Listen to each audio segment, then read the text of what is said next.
Today I've got the latest Hogwarts expansion, which of course is Hogwarts Hospital Wing. This set officially releases on March 1st at LEGO Shop at Home. I don't know about you, but I can't wait anymore to open this set, so let's take a closer look.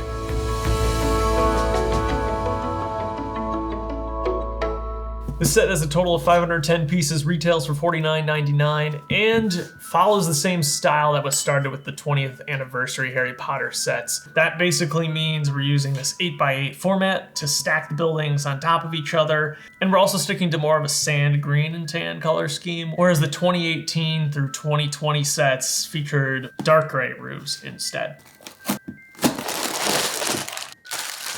4 numbered bags, really small sticker sheet, and a single instruction manual.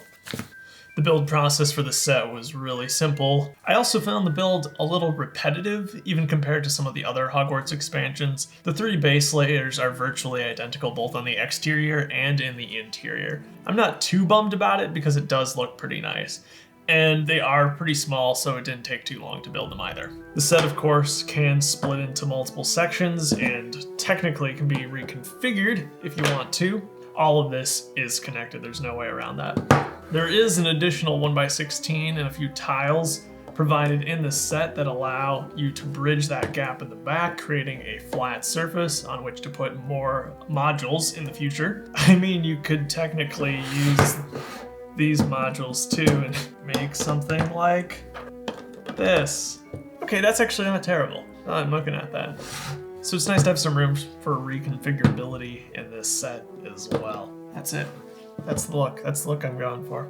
Now, perhaps my biggest gripe with this set is that it's trying to be the clock tower. This is the 3rd iteration of the Hogwarts clock tower we've seen, and it's probably the weakest. First of all, you gotta consider the $50 price tag is not working in its favor. There's only so much part budget that can go so far. The other 2 versions of the set that were made were considerably more expensive and were able to get away with a lot more. I think the new 20th anniversary style doesn't do it a whole lot of favor in terms of aesthetics. I love that you're able to make so many different versions of Hogwarts. However, limiting the build to these 8x8 sections does restrict what the facade can look like.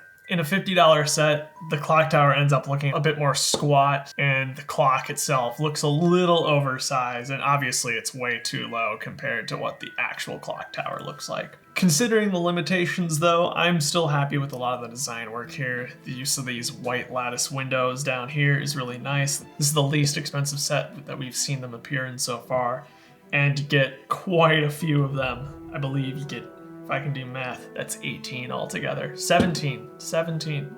No, 18 plus 1 is 19, not 17. Incredible. Like I said before, I really do like the sand green. I'm not opposed to it at all. It gives it a little bit more of a fantasy feel rather than that gritty, realistic Hogwarts. The one play feature of the set is that you can actually turn this middle turret to get the clock rotating. That's just accomplished by a number of gears in the back, all exposed, which I think is a nice touch because that's exactly how it looks in the movie. Yeah, that's about it for the exterior. The interior is pretty repetitive. Like I said, we've got the 3 beds. There's 2 tables, one of them has flowers at it. The beds perfectly fit a minifigure with these medium legs. A medium-legged minifigure and the regular minifigure can fit on these beds just fine, which is really nice. They both look great. Usually I would like to see the space used a little bit more creatively, but to get 3 beds for our 3 very beat up characters makes a lot of sense. I can see people filling this with petrified students from the Chamber of Secrets as well. If there was only 1 bed in here, it wouldn't feel like the hospital wing. It would feel like the hospital corner, and then, who knows, probably the Gryffindor common room over here. And so I'm glad they didn't do that. So at first I was a little disappointed that this top floor is basically empty, but this set comes with quite a few accessories to fill it with, and we should definitely take a look at those. The set comes with a chair? Cool.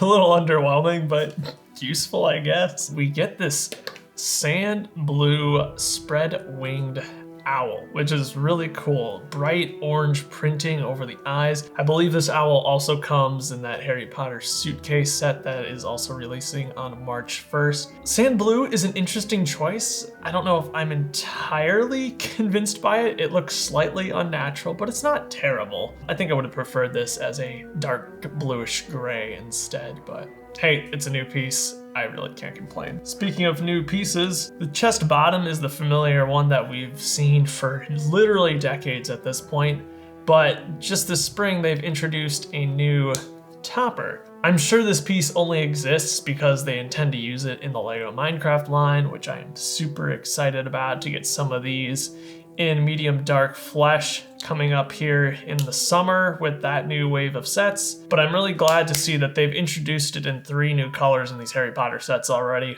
I believe that the Defense Against the Dark Arts Hogwarts Moment book comes with this chest in gunmetal gray, and that Harry Potter suitcase set comes with it in pearl gold. The instructions don't suggest that you put anything in here, but there are a few accessories you could throw in here if you want. Can the lamp fit? No, I didn't think the lamp could fit. Now it's stuck in there. But this set also comes with a lamp.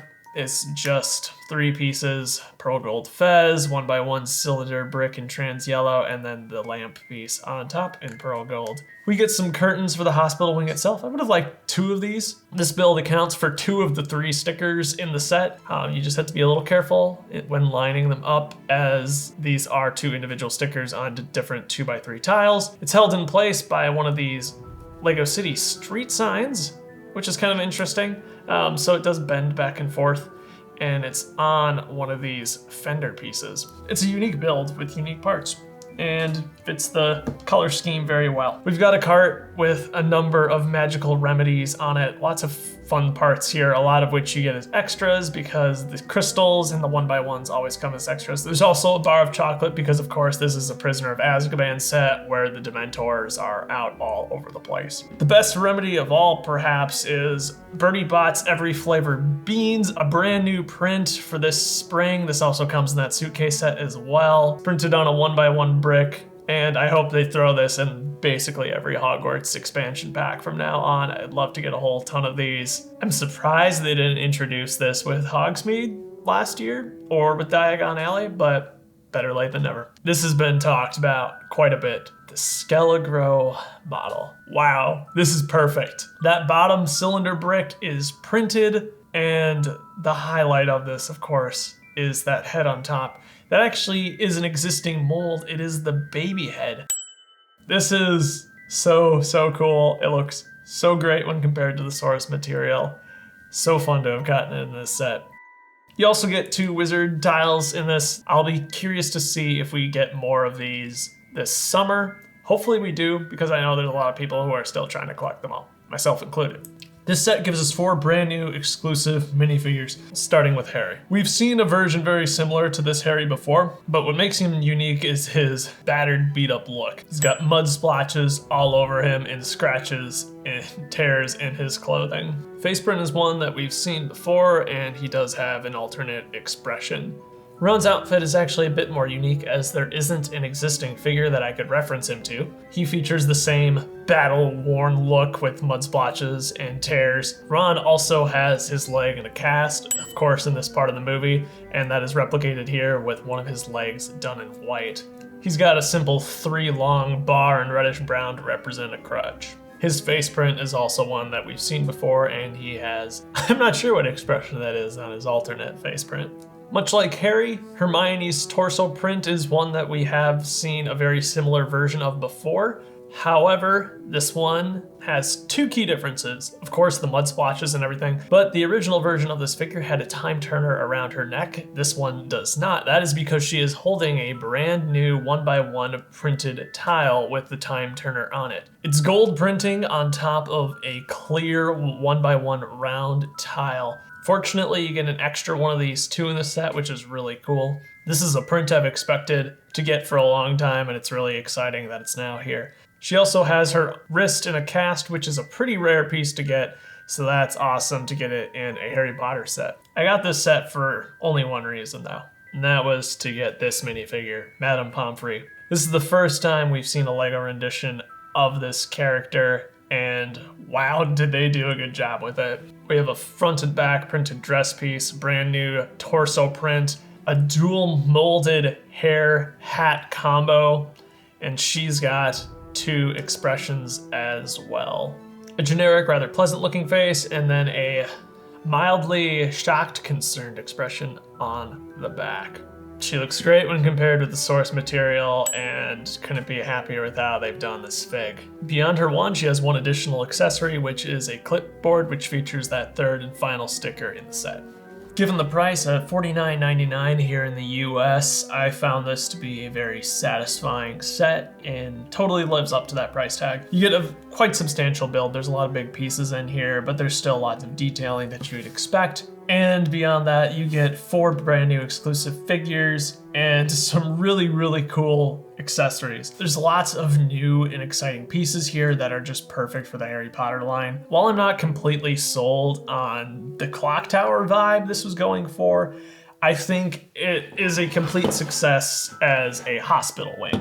And at the end of the day, I think that's what's important. This is not something I purchased with the intent of displaying as an accurate replica of the Hogwarts clock tower. No, this is a set I got for its use as a hospital wing and the very cool parts and figures that came along with it. When it comes to appearance, this set just simply had to make some sacrifices to make sure that it could fit into that new 20th anniversary framework that LEGO has developed.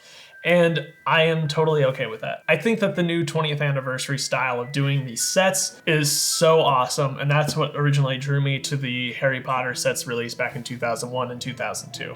Overall, I found this to be a really enjoyable build and a worthy addition to the Hogwarts expansion lineup. Is this going to be a day one purchase for you? Have you been waiting 21 years for a Madame Pomfrey figure? Do let me know down below. If you're interested, I have plenty of other Harry Potter reviews for you to check out. Thank you so much for watching, and I will see you next time.